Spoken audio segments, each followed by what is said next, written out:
कथा का आयोजन करवाए हैं। एक बार श्री सुभाष चंद्र जी के लिए, श्री सौरभ जी अग्रवाल जी के लिए जोरदार ताली बजाकर स्वागत, वंदन, अभिनंदन।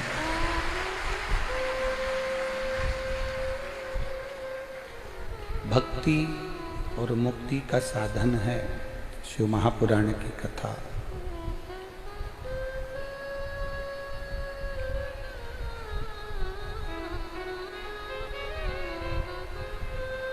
कहते हैं मुक्ति को ढूंढने के लिए अगर निकल रहे हो, मुक्ति को ढूंढना है,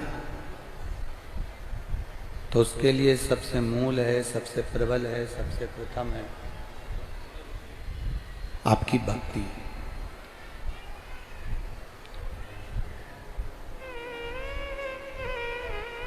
हृदय में अगर भक्ति नहीं है, हृदय में भक्ति का निवास नहीं है, हृदय में भक्ति विराजमान नहीं है,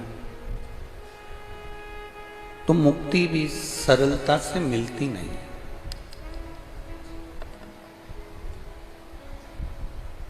अब भक्ति आप जिसकी करना चाहें,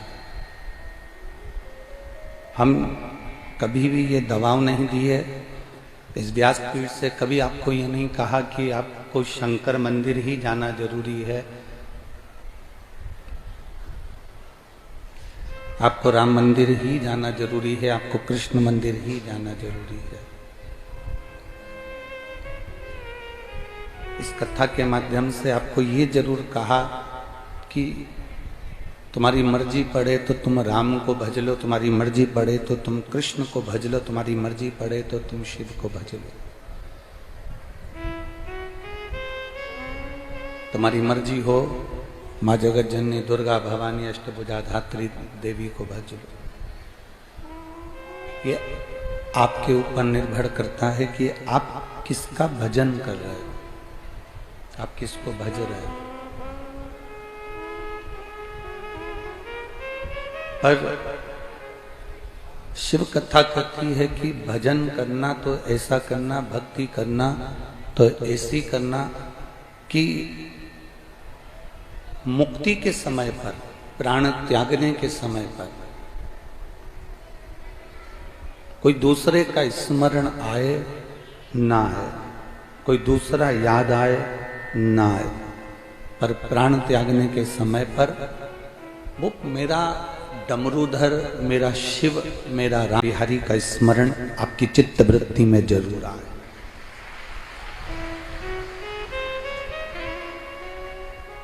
शहनाई की आवाज भी थोड़ी सी बढ़ा लो।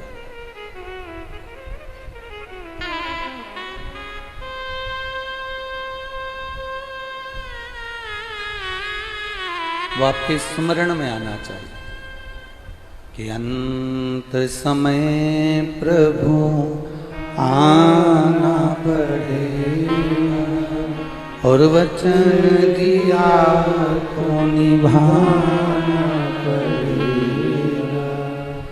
आए ना आए प्रभु कुटुंब कबीला, अंत समय प्रभु आना पड़ेगा, वचन दिया तो निभाना पड़ेगा। अंतिम समय में जब हम प्राणों को त्याग रहे हैं,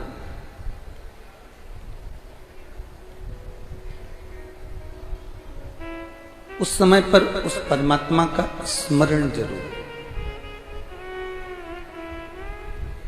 हम पहले एक बार कथा में कहे थे, आप लोगों के स्मरण में होगा, जितने लोग टीवी पर कथा सुनते रहे हो, जितने लोगों ने कथा का स्मरण किया हो, कथा श्रवण करी हो, तो उन्होंने भी अपनी चित्तवृत्ति में ये बात उतारी होगी, उन्होंने भी अपने भीतर ये बात को उतारा होगा। हमने एक बार कथा में पहले भी कहा है, पहले भी वर्णन किया है कि परमात्मा से, भगवान से ये प्रार्थना करते रहना चाहिए, भगवान से ये कहते रहना चाहिए कि हमारे आने की सूचना आप 9 महीने पहले दे देते हो। बोलो सही है कि गलत है? अरे जम के तो बोलो, सही है ना? भगवान से कहते रहना चाहिए कि हमारे आने की सूचना आप 9 महीने पहले दे देते हो।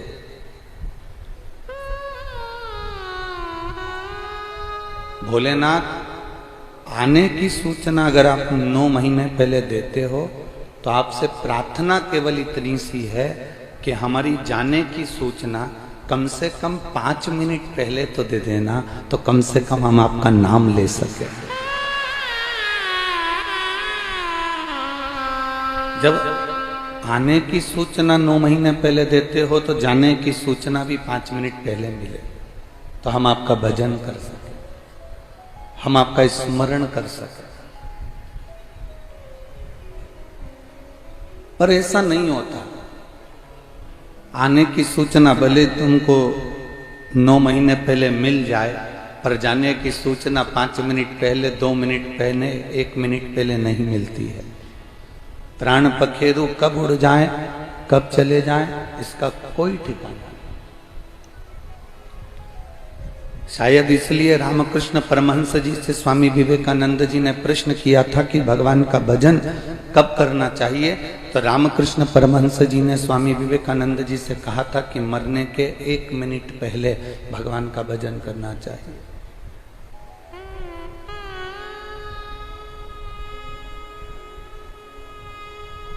रामकृष्ण परमहंस जी ने जब कहा कि मरने के 1 मिनट पहले भगवान का भजन करो, तो स्वामी विवेकानंद ने कहा हमको कैसे मालूम पड़ेगा कि वो 1 मिनट कौन सा है? तो रामकृष्ण परमहंस जी ने कहा जब आपको मरने का पहले का 1 मिनट नहीं मालूम, तो हर मिनट में, हर क्षण में भगवान का नाम जपते रहो, ना जाने कौन सा मिनट आखिरी हो, कौन सा क्षण आखिरी हो, कौन सा पल आखिरी हो, कौन सी घड़ी आखिरी हो। इस शरीर को और समय को परमात्मा को दे दो। शरीर भी भगवान को दो और समय भी परमात्मा को दो। जब शरीर और समय ये दोनों भगवान को दे दोगे, ये शरीर और ये समय अगर आपने परमात्मा को दे दिया, तो शरीर भी उसका हो गया और समय भी उसका हो गया।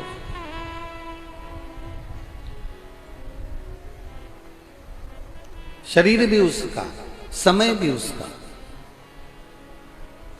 हम भगवान को बेलपत्र दे देते हैं, पुष्प दे देते हैं, भगवान को प्रसाद दे देते हैं, भगवान को चंदन दे देते हैं, भगवान को श्रीफल दे देते हैं, भगवान को पेड़ा दे देते हैं, भगवान को लड्डू दे देते हैं, भगवान को सारी सामग्री हम दे देते हैं।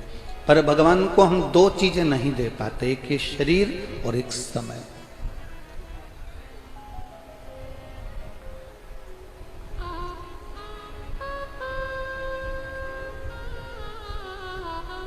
ये शरीर और ये समय यदि हमने भगवान को देना प्रारंभ कर लिया, तो ये समझ लें कि शरीर अगर उसका है तो वो वापरेगा, प्रयोग करेगा, तो अच्छे से रखेगा। इस शरीर में कोई रोग वो नहीं दे सकता। हमने क्योंकि शरीर उसको दे दिया, हमने शरीर उसको प्रदान कर दिया, हमने शरीर उसको दे दिया।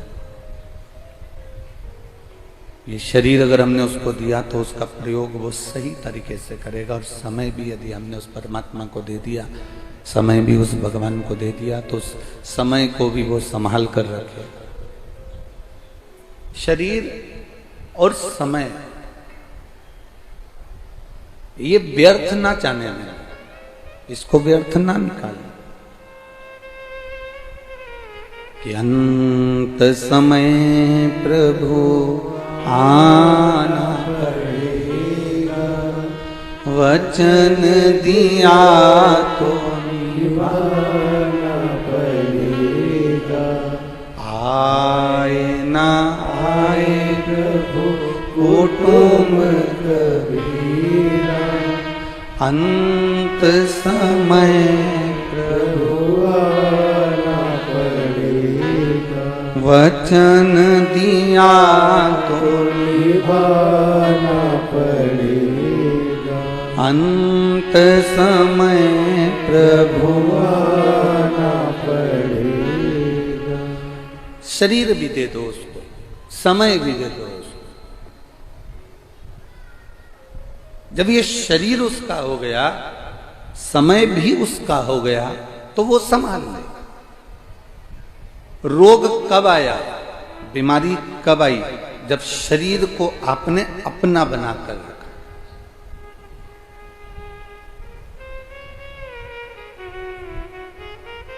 जिस समय आपने शरीर को परमात्मा का बना दिया, जिस समय आपने कह दिया कि ये भगवान का है, फिर कोई सोचना नहीं। अच्छा ईमानदारी से बोलो, ये ब्रज में कुछ मंदिर ऐसे हैं जहां पर भगवान कृष्ण के मोर पंख की पूजन होती है, बोलो है कि नहीं? अरे जम के तो बोलो। आप जाएंगे तो अटल्ला चुंगी के पास में एक मंदिर है जहां पर भगवान के मोर पंख की पूजन होती है। उससे आगे बढ़ेंगे तो वहां एक मंदिर है जहां पर भगवान की बंसी की पूजन होती है। अब आप लोग मथुरा में या वृंदावन में कभी गए हों, वृंदावन की अटल्ला चुंगी के पास में आप लोग पहुंचे हों, तो ऐसे ऐसे मंदिर हैं जहां भगवान के मोर पंख की पूजन हो रही है, जहां भगवान की बंसी की पूजन हो रही है, जहां भगवान के सुंदर छड़ी की पूजन हो रही है, जहां भगवान के सुंदर वस्त्र की पूजन हो रही है। सांप अगर निकलता है तो लोग उसकी भी पूजन करते हैं, क्योंकि वो भगवान शंकर के आभूषण हैं। डमरू मिलता है तो हम डमरू की पूजन करते हैं, क्योंकि वो भगवान शंकर के हाथ में रखा हुआ है। त्रिशूल मिलता है तो त्रिशूल की पूजन करते हैं, क्योंकि त्रिशूल भगवान के हाथ में है। भगवान का स्पर्श बंसी का हुआ तो बंसी पूजा गई। भगवान का स्पर्श मोरपंख का हुआ तो मोरपंख पूजा गया। भगवान का स्पर्श छड़ी का हुआ तो छड़ी पूजा गई। भगवान का स्पर्श पीतांबर पर हुआ तो पीतांबर पूजा गया। भगवान का स्पर्श सांप पर हुआ तो सांप पूजाने लगा। डमरू का स्पर्श हुआ भगवान का तो डमरू पूजाने लगा। त्रिशूल का स्पर्श हुआ भगवान का तो